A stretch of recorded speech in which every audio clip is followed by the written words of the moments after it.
not be on this podium speaking about Haiti without thanking Kenya and President Ruto for their remarkable leadership. After many delays and in what represents now a historical precedent for an African country, they have ensured that an African country has taken the lead in helping to tackle the peace and security challenge beyond its own continent. That is the kind of reset that we need in the international community. And Mr. President, you cannot come on this platform, regrettably, although I look forward to the day when I will not have to say it, when we must ask for reprieve for the people of Cuba. It is unacceptable, it is unconscionable, and that it continues today is a mark on our international conscience. The Cuban people continue to face the most dire of economic circumstances, and that this is directly as a result of its exclusion and its designation as a state sponsor of terrorism.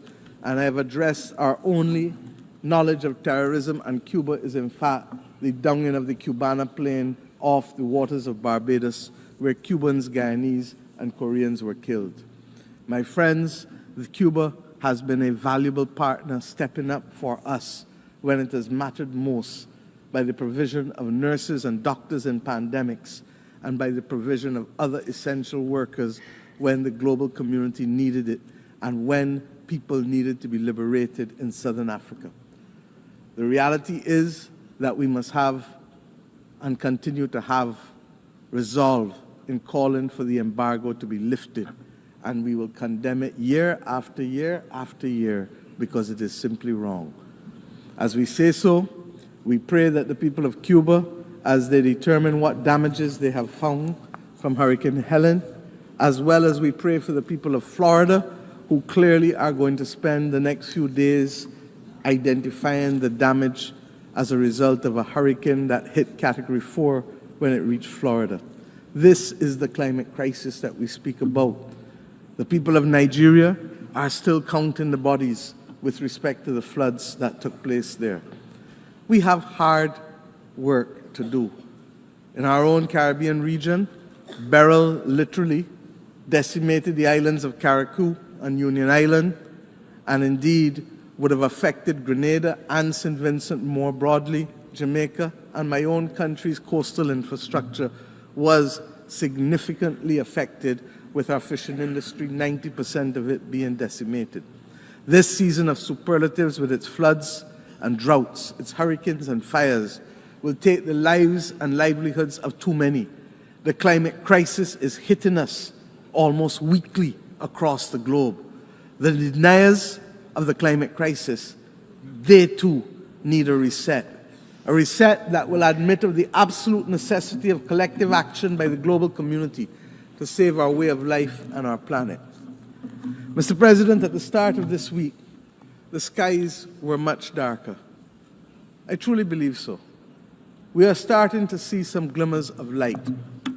We leave New York this week noting that the clouds are lifting, conscious that the sun is peeping out in certain areas, not all, but in certain critical areas, giving us a sense of renewed hope that reset is in fact not only possible, but necessary in key areas: institutional reform, reform in our financial architecture, reform in how we view development, but above all else, reform in how we see each other and value each other. This hope springs from the Pact for the Future and the many declarations that we have made here, the terms in which my fellow leaders spoke from this platform for the most part, the urgent need to recognize reset, reset, reset, even if they didn't call it by that name. It is as if we all truly understand and accept the challenge of rising to solve the major difficulties that are faced by the people of the world, and to recognize that global moral strategic leadership requires of us the commitment to redress the wrongs and to take care of saving people and planet.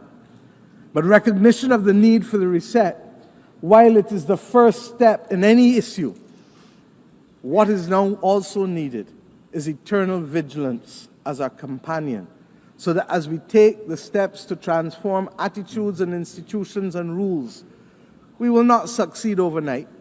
We will not succeed even in the next decade. But if we don't do the reset to change the legacy of centuries of exploitation and domination, we will not be fit for purpose to meet the needs of our people in the third decade of the 21st century. I can think, therefore, of no better way to conclude than with a song that I had cause to use almost 30 years ago from my own country. Song from Edwin Yearwood. When I first stood on this podium almost 30 years ago in 1995 as a young minister of youth. And I quote, "A voice in my head keeps talking to me. It tells me the road is long. It tells me we must be strong. Roll with the pain and roll with the strife, for today is the rest of the start of your life." Mr. President, may the new hope fostered here this week signal the start of a new deal for people who hitherto were not seen, and even with the existence of this body, whose voice and presence were not felt. These people have been recognized too often, and these countries, as mere statistics, and not with the human dignity that is their birthright, or the human dignity that is the conferred right from these United Nations. Mr. President, I thank you. Not right. There is no place for assault weapons in our societies. I turn now to the fate of the people of Haiti, which continues to be of major concern to our people in the Caribbean region. The global community now has an opportunity for an essential reset with how it addresses its relationship with Haiti, and which has been born in all kinds of semi and partial concern over the course of the last few decades.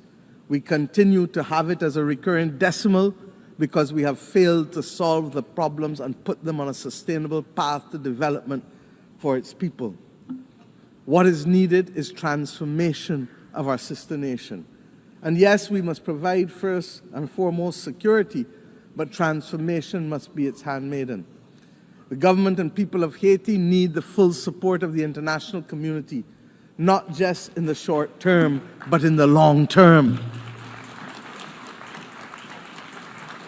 And yes, this starts by extending the mandate of the Multinational Security Support Force, escalating the work of the United Nations, deploying all the tools of bilateral, regional, and global cooperation, not excluding countries who want to participate for spurious reasons, ensuring that those of us who can step up to the plate by significantly increasing the pledge funds, that we do so, because we know that it takes cash to be able to deploy the forces and the police necessary to help with the restoration, so that Haitian mother or that Haitian child can go about their day-to-day life without fear of being assaulted or killed or being denied the right to work because of their simple fear of walking the streets.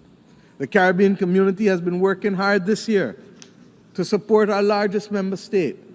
And in the early part of the first few months of this year, we met on Haiti almost 3 to 4 times a week to guarantee the stability that we ask you now to help us secure. We thank the efforts of the Eminent Persons Group of former CARICOM prime ministers who were on the front line of helping to resolve this complex problem day in and day out, so that we could find a political consensus for Haiti. That Haiti had at this General Assembly both the interim president of the Transitional Council and Prime Minister Cornille is a remarkable achievement given where Haiti was in February of this year. Let them continue on a path, please, of securing